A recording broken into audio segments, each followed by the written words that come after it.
Compte rendu de la 129e réunion du Conseil des ministres.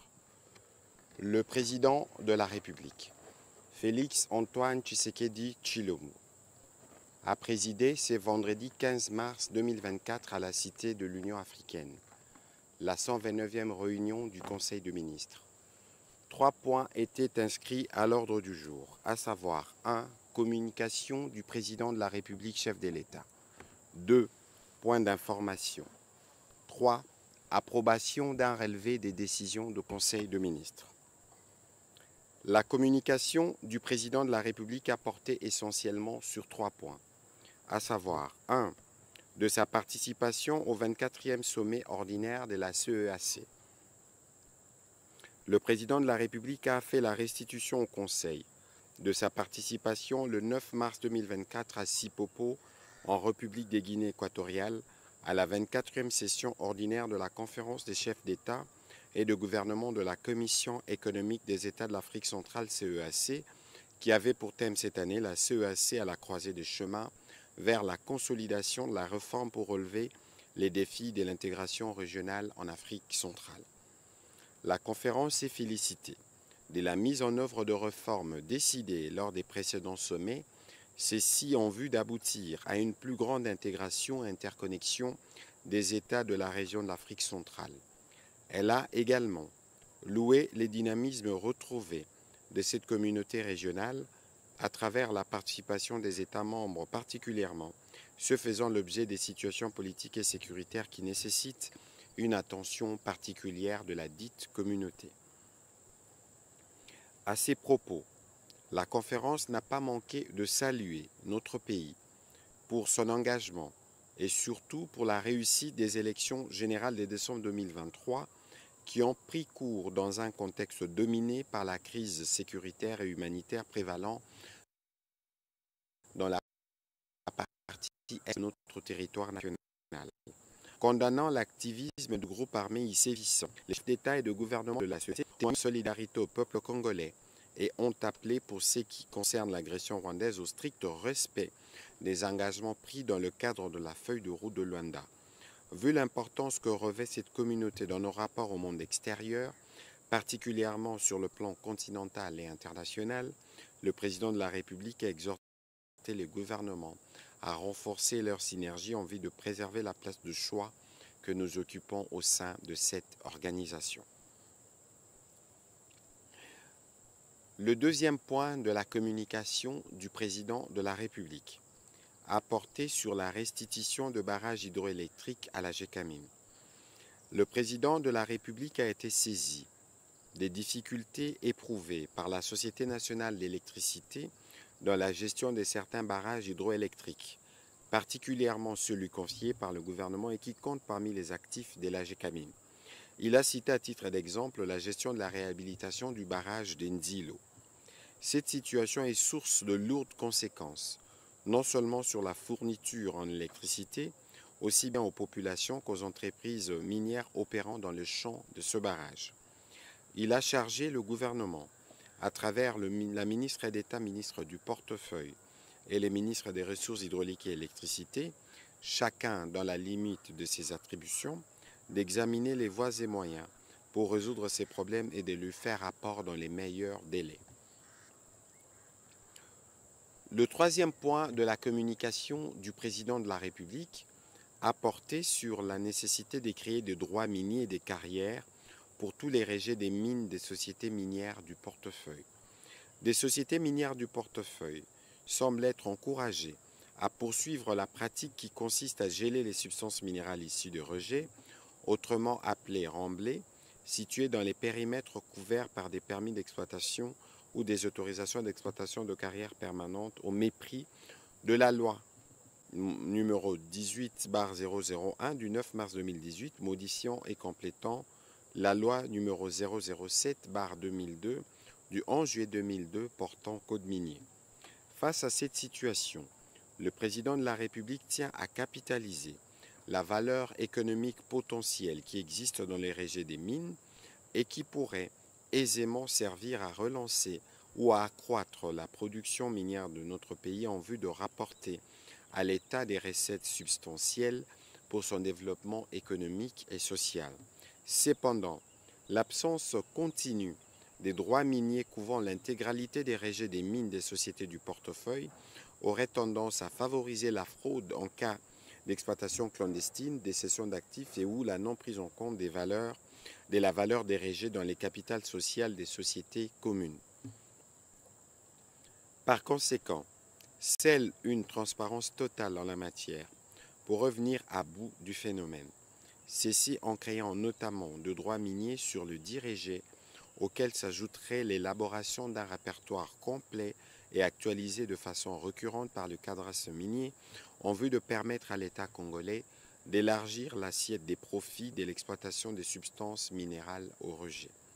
C'est pourquoi il a chargé la ministre des Mines de veiller à la prise en compte de ce potentiel économique qui devra se concrétiser par un suivi transparent et réglementé de l'exploitation de ce rejet, d'instruire le CAMI de contacter les différentes sociétés concernées en vue de créer de droits miniers sur tout le rejet des sites miniers de la République démocratique du Congo.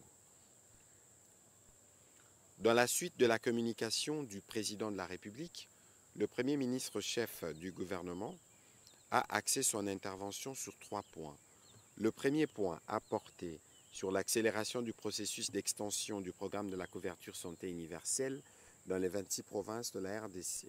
Il a, en sa qualité de vice-président du comité de pilotage du Conseil national de la couverture santé universelle, présidé une réunion avec le membre du gouvernement concerné ainsi que le coordonnateur du Conseil national de la couverture santé universelle pour faire le point de l'implémentation de cette réforme. Dans sa phase opérationnelle, qui a débuté avec la gratuité de la maternité, les résultats sont plutôt satisfaisants. Ils ont dégagé, au cours de cette réunion, le principe de la progressivité dans l'extension du programme aux provinces avec une priorité pour les membres de forces armées, de la police nationale et des services de sécurité. En ce qui concerne la demande d'extension, voulue expressément par le président de la République au cours de son intervention à la 127e réunion du Conseil des ministres, la gratuité de la maternité devrait passer de 5 à 12 provinces d'ici le mois d'avril prochain et que le reste de provinces seront concernées d'ici la fin de l'année. En outre, le gouvernement travaille à la mise en place de l'obligation individuelle de l'assurance maladie et des mécanismes innovants de financement de la couverture santé universelle. L'examen du cadre macroéconomique était le deuxième point de la communication du Premier ministre. Il a en effet présidé, comme de coutume, le mercredi 13 mars 2024, la réunion hebdomadaire du comité de conjoncture économique pour suivre de près l'évolution des principaux agrégats de l'économie nationale dans le but de maintenir la stabilité du cadre macroéconomique. La situation sur le marché des changes nécessite en effet une politique monétaire restrictive devant contribuer à l'appréciation du franc congolais par rapport au dollar américain.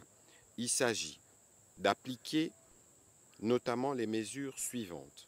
L'obligation de payer les droits, taxes, redevances et factures des entreprises et services publics en francs congolais à partir du 1er avril 2024, y compris l'installation des terminaux dans les supermarchés, des terminaux en francs congolais. La poursuite du processus de dédollarisation de l'économie nationale, la poursuite de la politique de diversification de l'économie et la finalisation de réformes entreprises par la Banque centrale du Congo en matière de paiement. Dans cet élan, et pour contenir les pressions macroéconomiques actuelles, la poursuite d'une politique budgétaire prudentielle pour préserver la viabilité budgétaire et la qualité des dépenses publiques s'impose. Le gouvernement s'emploie donc à rationaliser ses dépenses en priorisant les dépenses sociales incompressibles afin de préserver le pouvoir d'achat de la population d'une part et d'autre part les dépenses sécuritaires et des souverainetés pour imposer l'autorité de l'État dans la partie orientale du pays. Enfin, le Premier ministre chef du gouvernement a fait la restitution de la réunion qu'il a eue avec les députés du caucus du Haut-Touélé pour échanger sur la situation générale de la province, particulièrement dans les volets infrastructures, avec l'effondrement de quelques infrastructures, notamment l'effondrement des ponts Kibali et Bomakandi en territoire de Ouatsa, la dégradation avancée de pont Dungu à Faradje, Kibali à Dungu, Nzoro reliant Ouattara et Faradje et Gada de Niagara, et la réhabilitation de ces infrastructures par le gouvernement central. Les ministres des ITPR a été chargé de faire un suivi étroit pour donner une réponse rapide à ces demandes.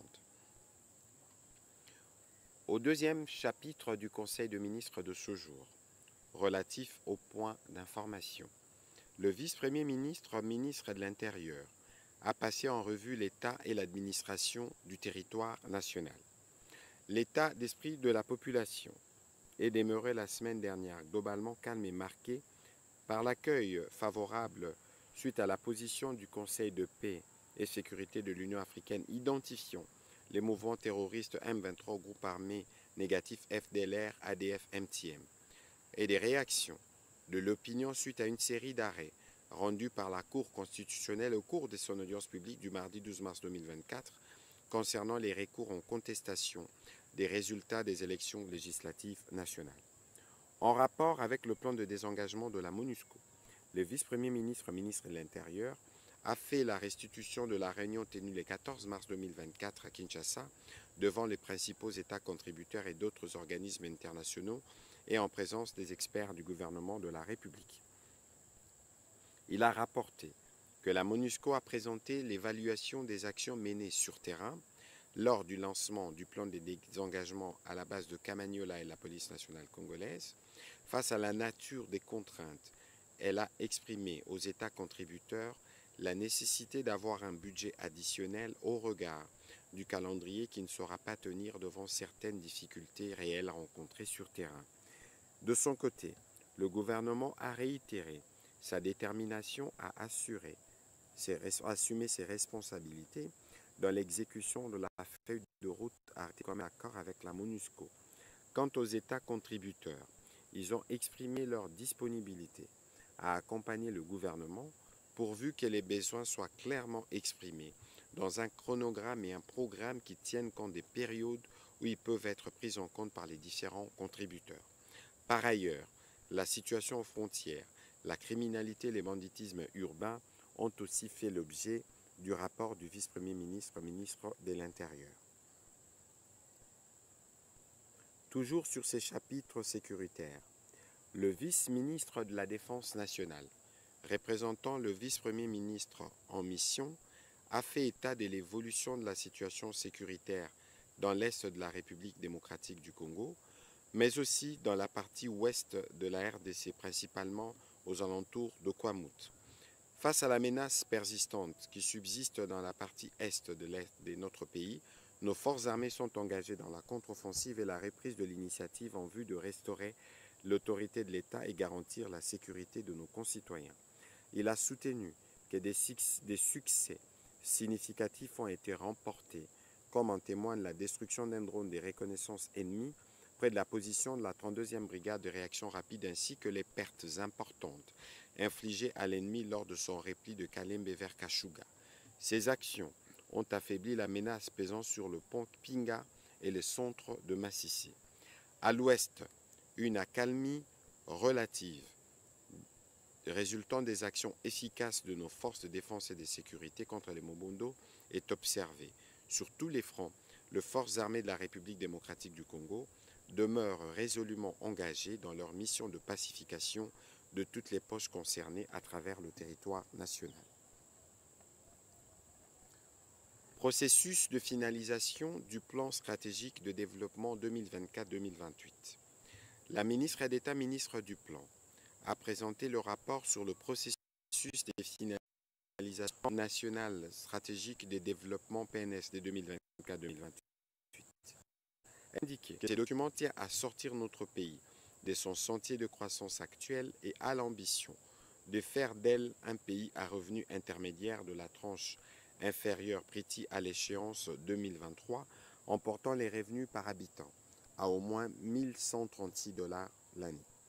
Tirant les leçons de la mise en œuvre du PNSD 2019-2023, les présents plans en cours de finalisation introduisent quelques innovations, notamment un choix clair de la trajectoire des développements qui a été opéré tout en indiquant les réformes requises pour permettre à notre économie de changer des sentiers de croissance. Des domaines de concentration du plan ont été identifiés pour éviter l'éparpillement des efforts ainsi que les secteurs concernés dans chacun des domaines de manière à garantir la cohérence intersectorielle. La nécessité d'aligner les budgets annuels sur les priorités stratégiques du PNSD a été renforcée et tous les programmes du gouvernement PEDEL 145 territoires, INGA 3, Banane à gratuité de l'enseignement ont été intégrés dans ces plans. Les dispositifs du suivi et évaluation du PNSD a été renforcés par la mise en place d'un véritable processus PBBSE. La ministre d'État, ministre du Plan, a souligné que le PNSD 2024-2028 a retenu quelques programmes structurants, notamment dans les secteurs agricoles, mines et hydrocarbures, industriels, sociaux, infrastructures sécuritaires et rurales. Enfin, concernant les étapes finales de la finalisation du document du PNSD 2024-2028, des consultations seront organisées dès la semaine prochaine avec de parties prenantes clés dont les partenaires techniques et financiers et les ministères impliqués dans les processus de diversification de l'économie nationale. Ces consultations permettront notamment de garantir l'appropriation des priorités nationales planifiées dans le nouveau PNSD. Après cette phase de consultation, il sera organisé des ateliers de validation qui connaîtront la participation de toutes les parties prenantes qui permettra de boucler ces processus au plus tard le 30 mars 2024. Et pour terminer, elle a proposé que le PNSD 2024-2028 soit introduit au Parlement au moment du débat sur l'orientation budgétaire après son adoption par le gouvernement qui pourra se faire au plus tard avril 2024. Le Conseil a pris acte de cette note d'information. État d'avancement du processus de réhabilitation des infrastructures et de l'équipement de la SNCC-SA et de l'ONATRA sur fond de la redevance logistique terrestre. Le ministre des Transports, Voies des Communications et des Désenclavements a présenté aux membres du Conseil les avancées enregistrées dans les secteurs de transport ferroviaire et par voie d'eau au cours de l'année 2023 et en ses débuts 2024 grâce à la redevance logistique terrestre RLT au bénéfice de ces deux sociétés précitées avant de brosser des perspectives pour le prochain mois. En ce qui concerne l'ONATRA, les ressources de la RLT lui ont permis d'accélérer les travaux d'aménagement des quais et terminaux tout en renforçant son équipement dans le cadre du projet de port de Matadi pour faciliter une meilleure circulation de personnes et des biens dans cet espace, tout en ayant des aires dégagées pour décharger les marchandises importées. Il est prévu la démolition et les bétonnages des espaces magasins, ainsi que la construction d'une route de contournement et d'un bâtiment administratif hébergeant tous les services commis au port. En outre, il y a la réalisation de travaux des réhabilitations du tronçon de la voie ferrée Kasangulu-Kimwenza après la destruction des ouvrages d'art du fait de pluies diluviennes de septembre-octobre 2023. Ils ont ainsi permis à nouveau la reconnexion de la voie, les premiers trains expérimentaux composés de 12 wagons, dont 2 chargés d'herbicides et d'équipements de santé, avaient quitté Kinshasa le 19 février 2024 à destination de Matadi. En ce qui concerne la SNCC, les fonds issus de la RLT ont été essentiellement affectés en 2023 pour l'achat notamment des 22 voitures à voyageurs neuves, 20 locomotives dont 16 diesels électriques et 4 diesels hydrauliques, l'acquisition d'outils pour la maintenance des locomotives, l'achat de 1548 tonnes de rails, 29 630 traverses et éléments divers de fixation. À ces jours, d'autres projets sont en phase d'exécution, tels que l'acquisition de 90 km de matériel pour la jonction Likasi-Fungurume, l'achat de 5 locomotives diesel électriques de ligne, l'acquisition de 30 000 traverses métalliques neuves et éléments divers de fixation. En termes de perspective, plusieurs actions sont alignées pour 2024. Elles ciblent par ailleurs des infrastructures ferroviaires et des acquisitions techniques. Par ailleurs, le Conseil a été informé de la reconduction de l'arrêté interministériel instituant la perception de la RLT pour une période de 2 ans à dater de mai 2024.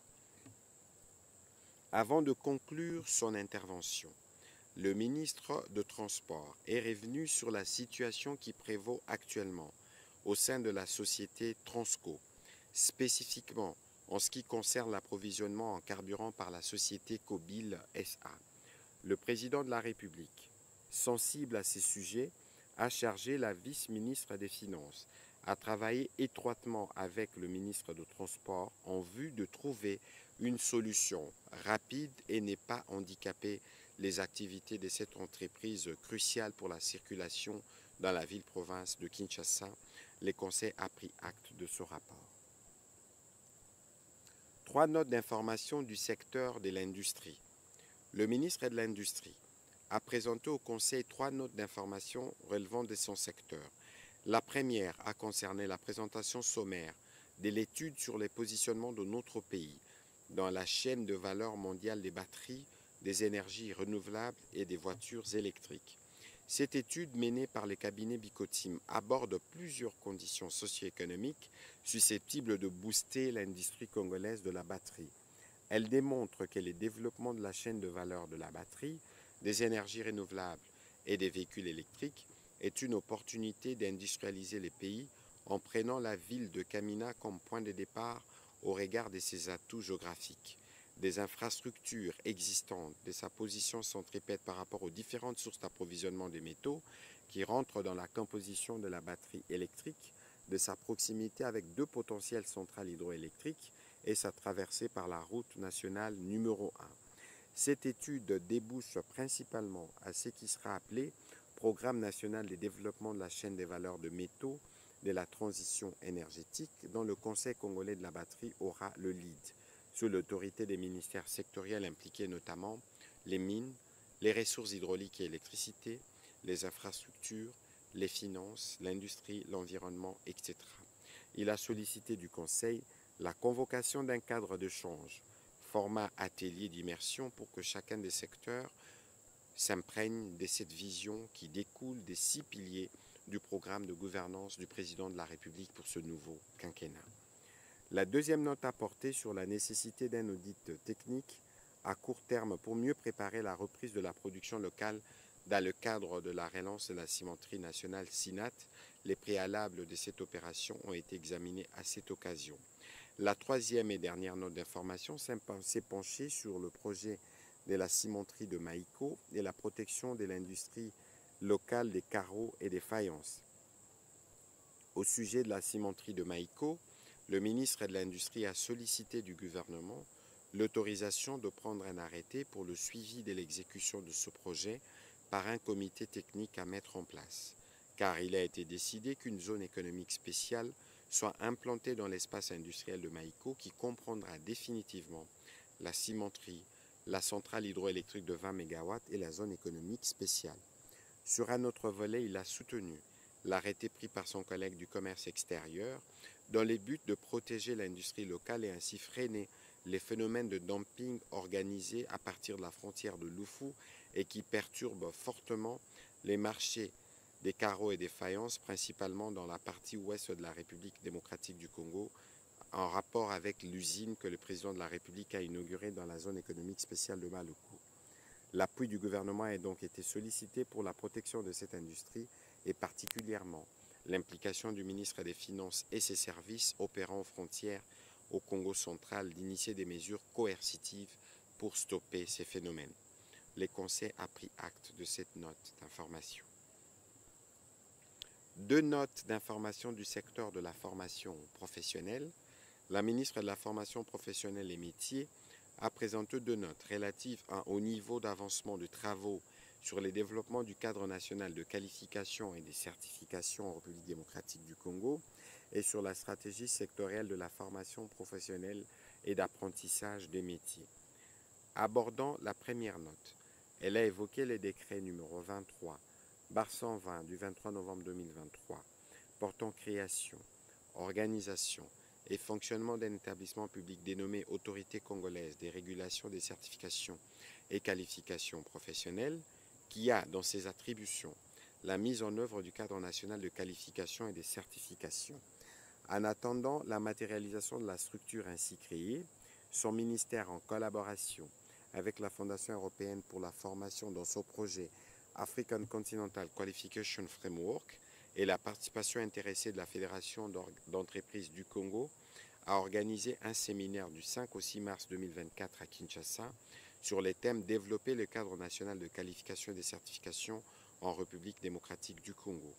À ces jours, tous les experts ayant pris part à ces séminaires sont outillés pour contribuer efficacement à l'élaboration et à la mise en œuvre du cadre national de qualification et certification en respectant toutes les différentes étapes contenues dans la feuille de route. Dans sa deuxième note, la ministre de la Formation professionnelle et métiers a indiqué que la stratégie sectorielle nationale propose une approche interministérielle placée sous la direction de son ministère, conformément aux attributions dévolues à chaque ministère du gouvernement dans l'ordonnance présidentielle numéro 22/003.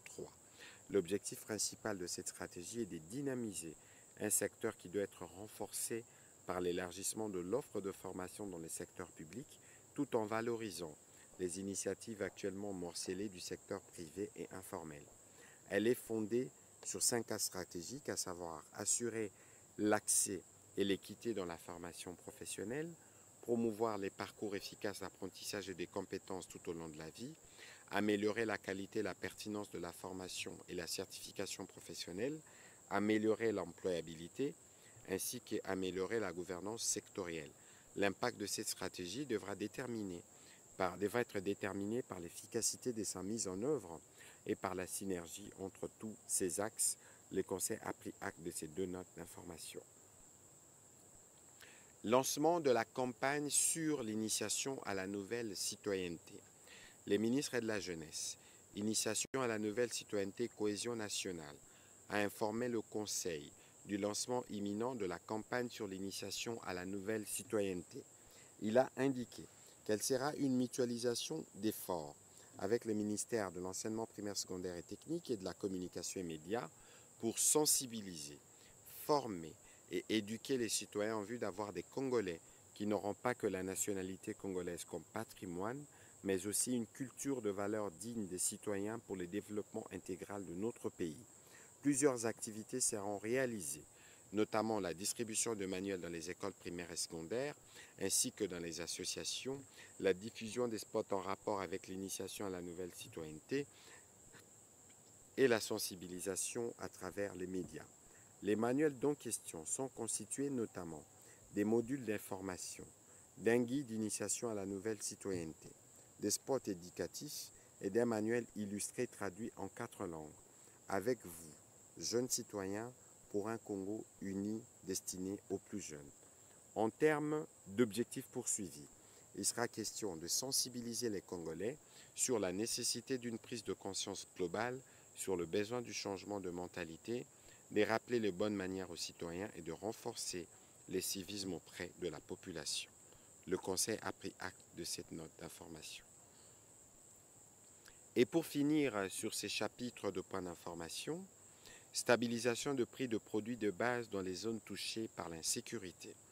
Au regard de la persistance de conflits dans l'est du pays, qui entravent l'approvisionnement en produits de base dans les provinces du Nord Kivu, du Sud Kivu et de l'Ituri, les ministres d'État, ministres de la décentralisation, faisant l'intérim du ministre de l'économie nationale, a évoqué les effets néfastes de conflits qui précarisent davantage les populations affectées par l'insécurité.